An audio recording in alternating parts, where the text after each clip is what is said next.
Welcome, everybody. This is Avoiding the Addiction Affliction, brought to you by Westwards Consulting and the Kenosha County Substance Abuse Coalition. I'm Mike McGowan.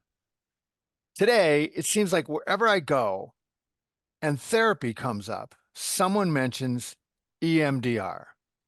EMDR stands for eye movement desensitization and reprocessing, and the therapy has been described by many who have participated in it as a miracle. Well, my guest today is Dr. Wendy Freitag. Dr. Freitag is a clinical psychologist, EMDR therapy clinician, trainer, and consultant, as well as a professional and life coach with over 30 years of experience. She is an EMDRIA certified therapist, approved consultant, and senior trainer for EMDR Institute of Dr. Francine Shapiro, and has been the president of the EMDR Research Foundation since 2006. I couldn't have asked for a better guest to do this with. Thank Welcome, you. Dr. Freitag. Thank you. Thank you very much for having me. Well, you hear phrases bandied about all the time, and people don't often know what they're talking about. So let's start with the basics. What is EMDR and how does it work? Okay. So the first question is easier to answer than the second one. So EMDR therapy is a comprehensive, evidence-based, 8-phase treatment modality that helps resolve traumatic memories or disturbing memories that have occurred in someone's life. And so EMDR therapy, we are looking for those earlier trauma memories or events that have happened that haven't been resolved for the client. And so we're going back and looking for those events because those are the events that inform and impact present day functioning, how somebody thinks about themselves or thinks about the situation or that reactivity. And so we go right to the source in a sense. Now, throughout our conversation, we'll probably talk a little bit more about the process of EMDR. And so I don't want to kind of reiterate myself. But when I get to the second question about how does it work, we don't really know how it works in the brain because we don't really know how the brain works.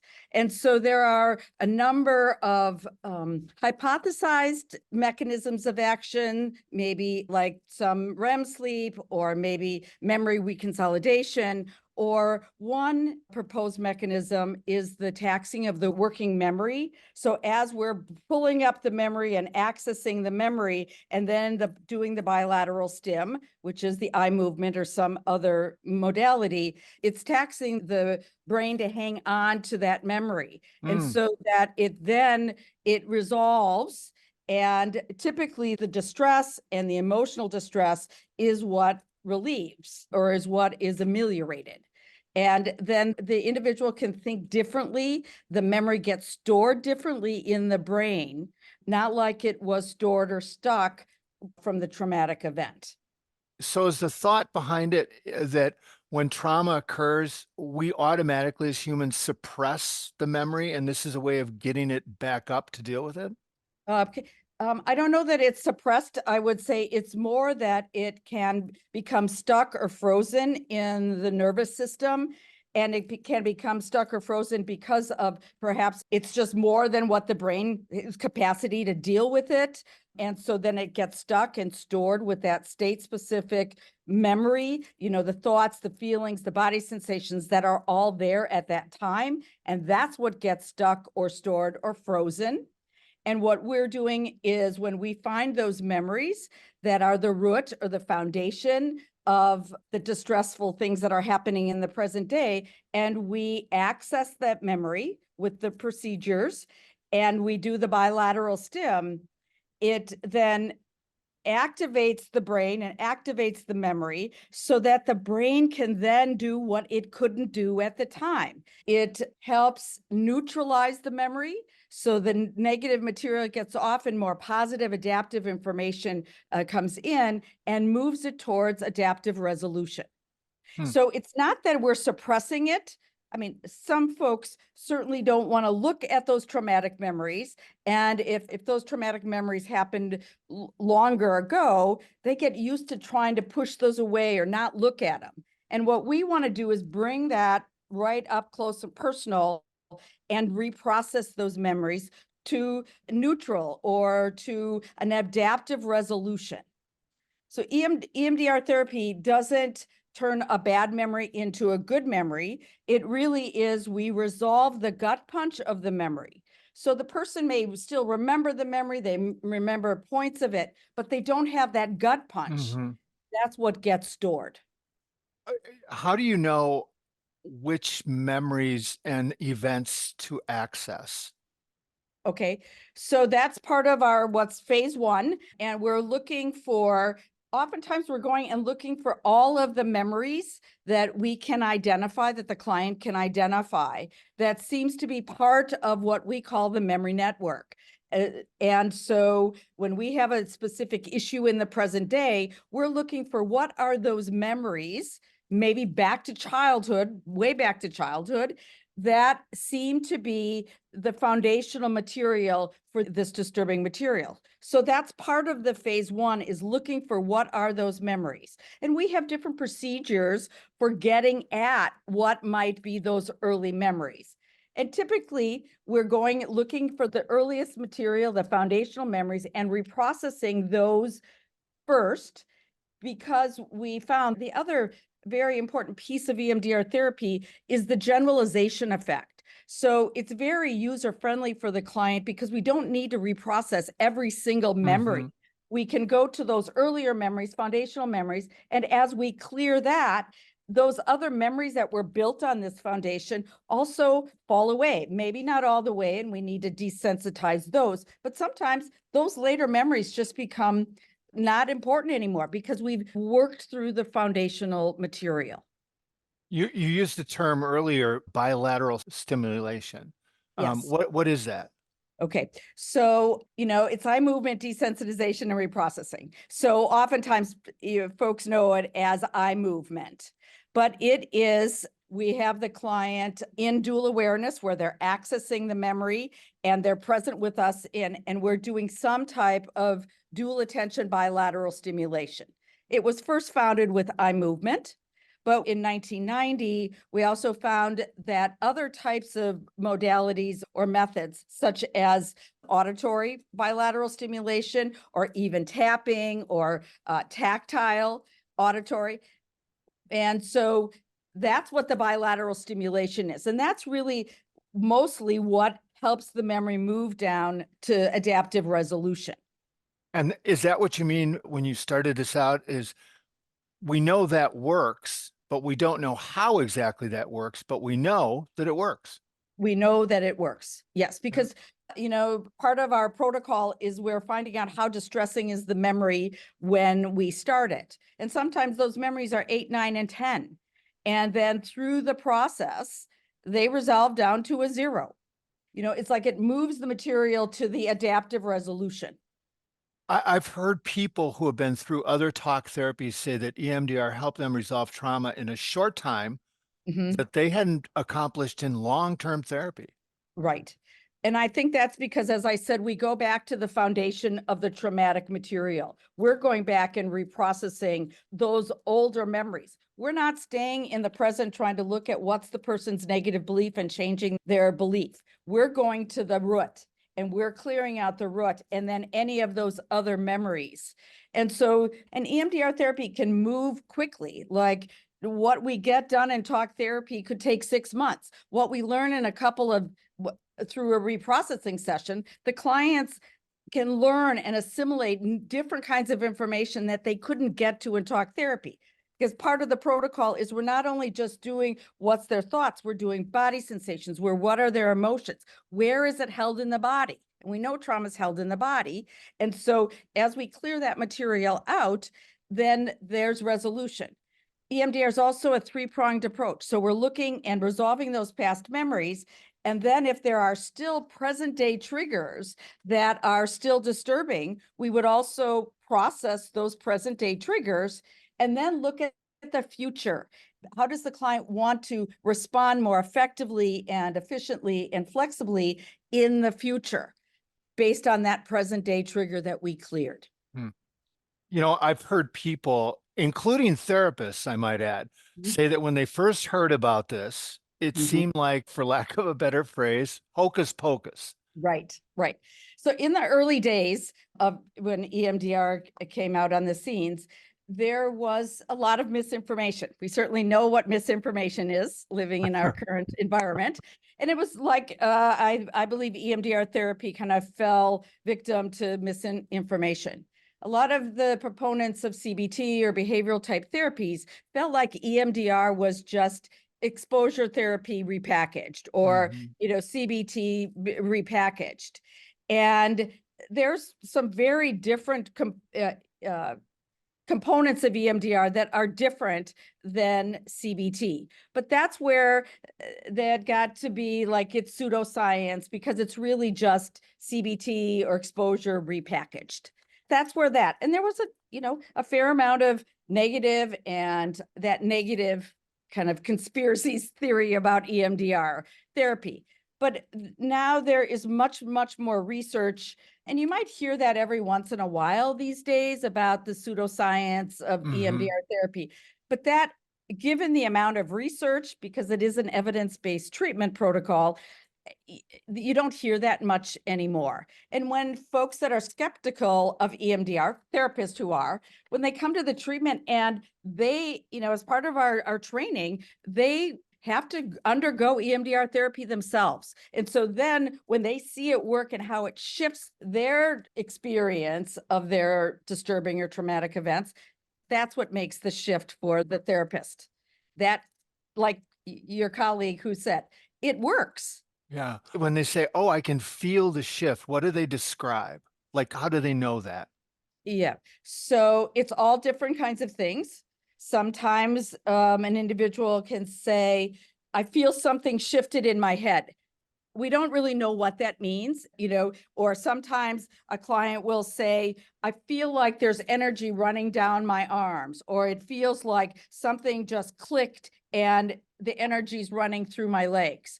Huh. Or, as I said a bit ago about taking the gut punch out. So it is that when a trauma is held and all those thoughts and feelings and body sensations are there. And once the brain is allowed or given the opportunity to really reprocess and neutralize that material, it's like the body feels different. It's like the trauma releases. And when they bring the memory up again, it's like it's held differently in the brain, Hmm. or their belief about themselves shifts from, I'm unlovable to, I matter. And that's just what happens with the process. We're not asking a client to feel differently or to think differently. We're just allowing the process to process, and how it works. Everybody is different, and how it works, nobody's the same. And so people experience EMDR therapy differently, but typically it's just that release of the distress that they don't even know sometimes that they've been holding on to that distress. Mhm. How would it be used to treat like substance abuse, PTSD? I actually saw something yesterday where somebody uses it to do gambling, compulsive Yep. gambling, Yep. and other trauma. So how would you get Y- at those? I think a lot of it, when we're looking at specific diagnoses, which in EMDR therapy, we don't think about diagnoses so much. We think about what are those memories that are stuck or frozen and causing the issues in the present day, like substance abuse or gambling or what depression, anxiety. The important point is, when is a client ready to do the work? So it's not if it can be used, it's when can it be used, especially like with addictions. There's oftentimes those earlier experiences, negative experiences, that have then driven somebody to some type of addictive behavior. We need the client to have sufficient necessary affect management strategies. They need to have different coping skills. They need to be able to really reprocess all that difficult material to move on. And so again, with any kind of clinical situation, we're looking for what are those memories, those older memories that are really informing and influencing the maladaptive behavior. And like a car accident, when we look at PTSD, So somebody has a car accident and in their brain, they might know that they're not in danger, but they drive up to that intersection and they're gripping the wheels. They're thinking I'm going to die and their stomach's doing. And so then they think, what's wrong with me? Because I know I can look around and there's no danger at the moment, but the body's responding as if they're in danger. And that's what we reprocess.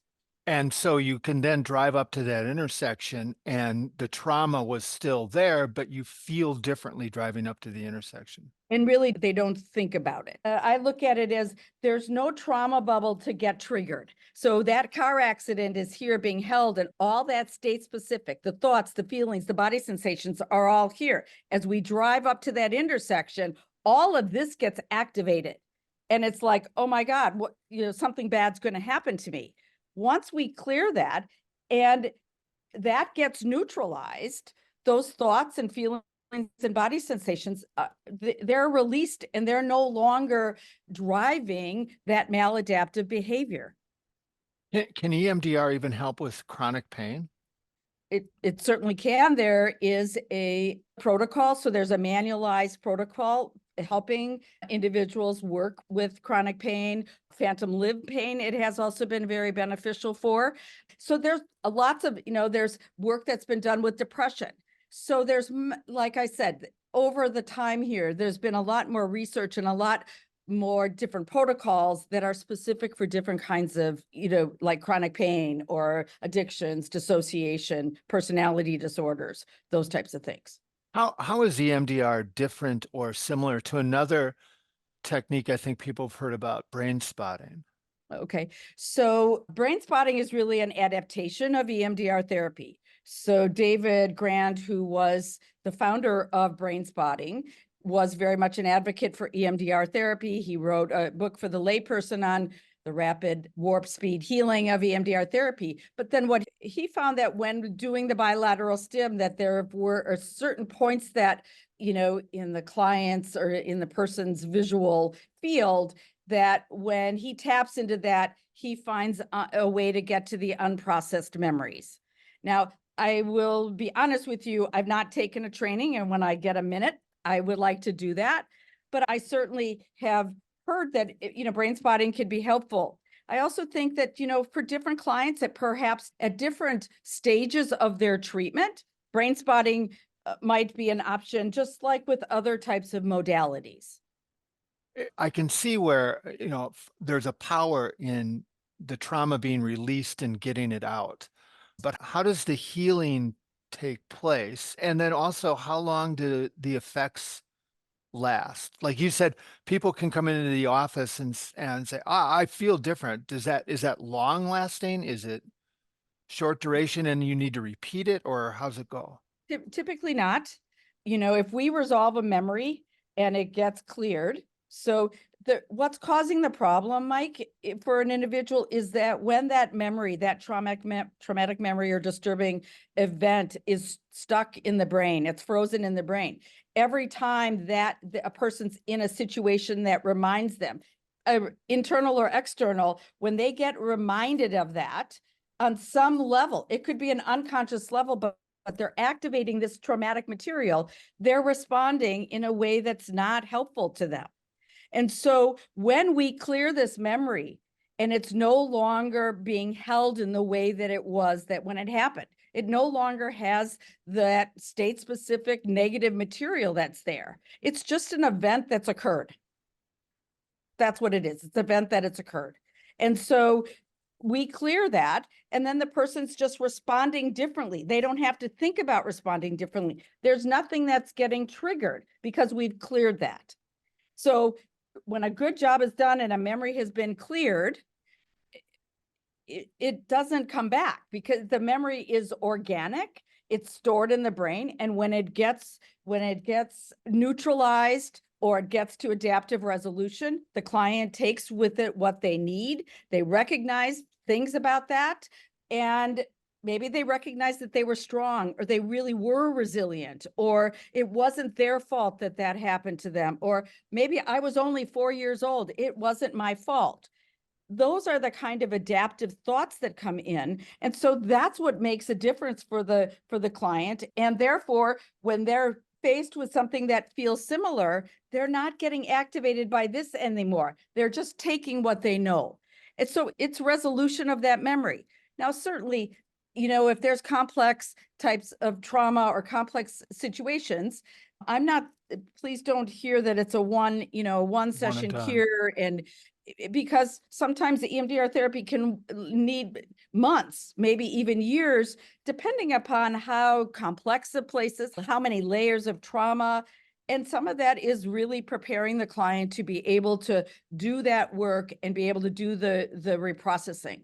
So there's a readiness aspect of that is very important in treatment, especially with more difficult addictions, dissociation, personality disorders, severe PTSD from maybe multiple traumas. And so it's very much a process that can take months, if not I, years. I would think that some people aren't even aware of the memories that they're going to be accessing. I'm thinking about so many people grow up in less than perfect or functional families. And if I see my parents arguing all the time and swearing at one another and being abusive and drinking and their relationship fails, I can come into adulthood relationship shy, right? Absolutely. Not liking women or blaming them for everything. So sometimes I would think that people aren't even aware of what memory that they're releasing. Absolutely. And I mean, we're typically, when we start EMDR, the reprocessing of the memory, they know what the memory is that we're reprocessing because we're having to access that memory, and that's part of the procedures. But what does happen is sometimes in finding those memories, they're very surprised at what is associated with this material. It could be, I don't understand why that memory is coming up to my brain, but we trust what the brain says. The brain knows where it needs to go.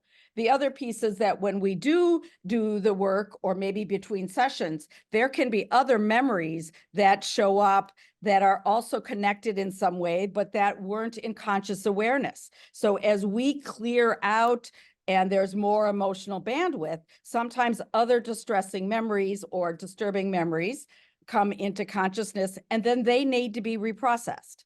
So, some of the cautions about EMDR therapy is we don't always know what all those old memories are. But what we do know is that if there are other memories that come in, other disturbing memories or traumatic memories that come into consciousness, we can then reprocess those memories with EMDR therapy and resolve those as well.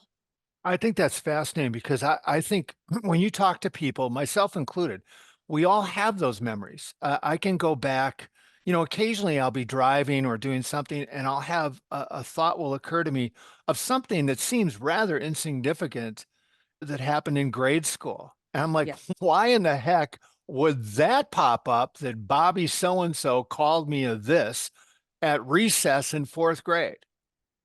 Yes, and that's actually it. And sometimes it's those little T traumas that seems benign that can really get stuck. And they also then start, once that gets stuck, then other memories that are similar to that starts to build the memory network. And that's why we're looking for those things like what happened on the playground. It's great. I want to ask you, I think I know the answer to this, but kind of a loaded question. Sure. I've noticed that many of the "Who am I" counselor blurbs I see in people's advertising of themselves, Psychology Today, that I've run across say the counselor does EMDR. But it seems that more people say they incorporate this in their therapy than have actually been trained in it. What Yes. do I ask as a client to make sure if I want this, how do I know Yep. my counselor or therapist is actually trained in it and not just says that they did it? Okay. Very excellent question. So part of it is, I would say you want to make sure that the therapist has been trained by an EMDRIA. An EMDRIA is EMDR International Association. That's the professional organization for EMDR therapists. So we want to make sure that the therapist has been trained by an approved training of EMDRIAs. I suggest that they go to emdria.org and find a therapist and find somebody who is at least a member of EMDRIA. Then we also have certified therapists who have gone to a level above being trained. And then there's the third level, which is an approved consultant. So the different credentials just mean the more training, the more consultation they've had. And so they're more experienced for sure. So I would suggest that. Another thing with like Psychology Today is what I tell folks that are looking for EMDR therapists is read their profile. So if they say they do EMDR therapy or they've been trained, but you don't read anything in their profile or about EMDR or how they incorporate EMDR therapy, we don't talk about EMDR as a technique. But for some folks, it's like it's a technique that they put on their shelf. And when they see something like, okay, this person has some PTSD, I'm going to pull this off and do this. They may not be using that on a regular basis. And I would want to make sure how much experience has the therapist had? Have they had have they been trained? I think some people take the book, Dr. Shapiro's book, they read it and they think, well, I'm just going to wave my fingers in front of the client and resolve it. And it's a more complex treatment protocol. And I think the client should ask. I get that. I also oftentimes get, are you a member of EMDR? Are you certified? Are you a approved consultant? I'm all three, plus I'm a trainer. So that's good. I know that potential client has gotten good guidance about how to find a good EMDR therapist. Well, I've also seen people doing self EMDR on YouTube. I would assume. Right. Yeah. Okay. That's a no-no. That's a no-no. Well, I assume that, but YouTube is a great thing. I learned how to change my faucet and the cartridge in it, but I wouldn't think a step-by-step, here's what you do to yourself would work. No, because clients can get stuck in that trauma material. And so if all of a sudden they start doing bilateral stim, and we don't do this at cocktail parties, we never know what kinds of things could get triggered for the person. And so yes, that's a no-no. Yeah. So in your office, as you do this and the memories are stimulated, or, how do we make sure that the client leaving the office is okay to drive home? Yes. So we have closure procedures. And that's part of when we train individuals about, you might have to stop that reprocessing early enough to bring the client back, ground them, spend a little bit of time making sure that they're very present and in the office, but they also have good self-soothing and coping mechanisms that if material does come up in between, they can contain it. That's all part of our closure procedures that need to happen after every EMDR reprocessing session. Even after the first, when we're looking for those potential targets for reprocessing, sometimes that works people up. And so we need to make sure that they have containment and closure and they have good coping mechanisms to be able to manage what comes up. I'll do my closure now. Okay. You train, you consult, you teach, you coach, as well as do the therapy. What's the most gratifying part of all of this? What do you just smile about? Yep. Yeah. Well, I'm smile about when I see a client get through a horrific situation. That just, sometimes it's horrific what we hear and when they can get through it and see through it.